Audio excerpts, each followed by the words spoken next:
And India's permanent envoy to the United Nations, Syed Akbaruddin, is joining us live from New York to talk about the ICJ and Judge Bhandari's victory.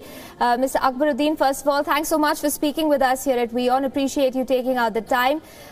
I just want to ask you first up for your reaction to Judge Bhandari's victory and, of course, India's larger victory at the ICJ. Thank you very much for providing me this opportunity. It's a seminal day for Indian diplomacy, and it's my privilege to be part of a team effort which was global in nature. It was an effort which was led by our political leadership, backed by a diplomatic establishment in Delhi, and a global reach of diplomatic missions. So what you saw reflected in New York was a translation of an enormous effort that was made globally on this count. Things are changing in the world. This reflects a change, a willingness for amongst the global community to accommodate an India which is willing to contribute in a cooperative and collaborative manner to an international order which is evolving. So, does Britain's withdrawal from the race also reflect in some ways tacit acceptance of that changing world order?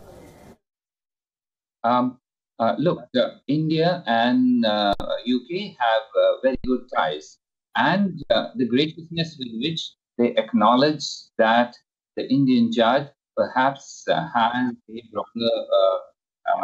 a broader support amongst the world community is indicative that we work collaboratively and cooperatively in multilateral organs as well as bilaterally. Yes, when it is an election among friends, sometimes speech is generated.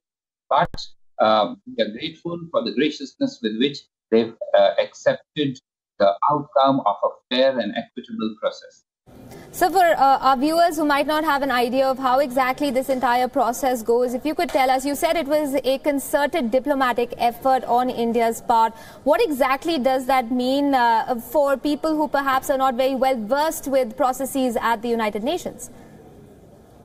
So, you see, such outcomes can only happen if we engage with 193 countries, or leaving us out, 192 countries.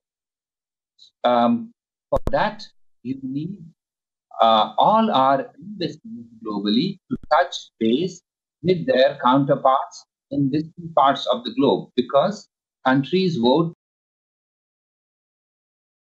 Instructions come from capital. So while New York is the scene where the final decision is taken, there is a lot of work which is behind the scenes, led by our political leadership, who have made numerous calls at strategic occasions to push our case.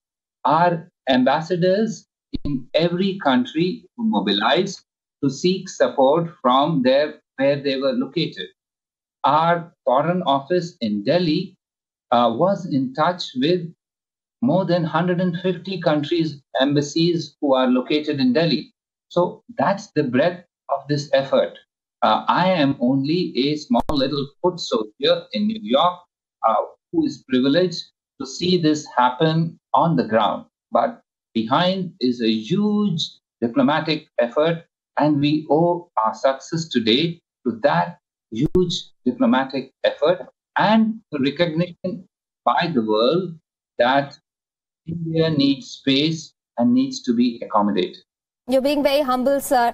If I can also ask you, is this the first time where India found itself in a runoff with a permanent member of the UNSC and came out victorious? That's right. This is the first time that any country has been victorious in a runoff with a permanent member. This reflects a changing world order. We did not plan for it. We did not plot for it, but it happened. Yes, we utilized that opportunity to do our best and to reflect what is really change that is underway. In this victory itself, sir, do you feel that also it strengthens or at least gives tacit approval to the growing conversation or growing demands for further reforms at the United Nations, at the UNSC? Any organization which is living requires to adapt and adjust itself. The UN Security Council and the UN itself is no exception to that. Given the fact that it was established 70 years ago, there are contemporary realities which need to be accommodated. There is a wide-ranging acceptance of that. How that process will play out is the only factor here.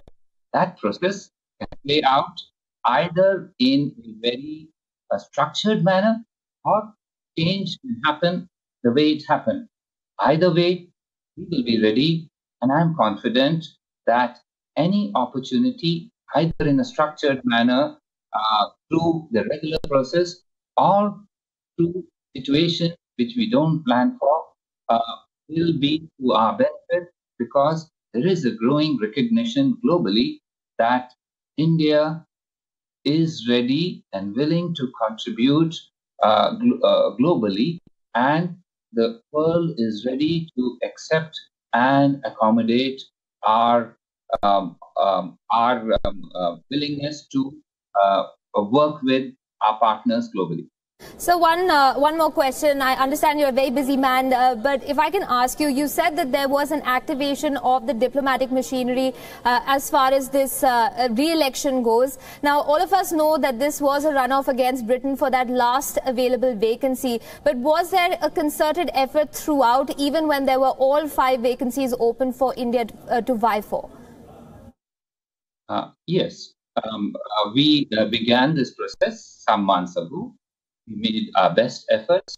Always multi-cornered elections with multiple votes have a different dynamic compared to direct elections where the runoff is between 2 contending viewpoints. In a multi-cornered election, people get 5 votes to vote. Some may use all their 5, some may not use all their 5. There is a lot of tactical voting going on in multi-cornered elections. Whereas in direct contest, the true normal weight of countries is evident. Multi-cornered elections do not provide that opportunity. So the opportunity we had in a direct contest was clearly one where our normal weight prevailed. Mr. Syed Akbaruddin, congratulations once again for this momentous day for India at the United Nations, and appreciate very much for you taking out the time to speak with us here at WION. Good night, sir.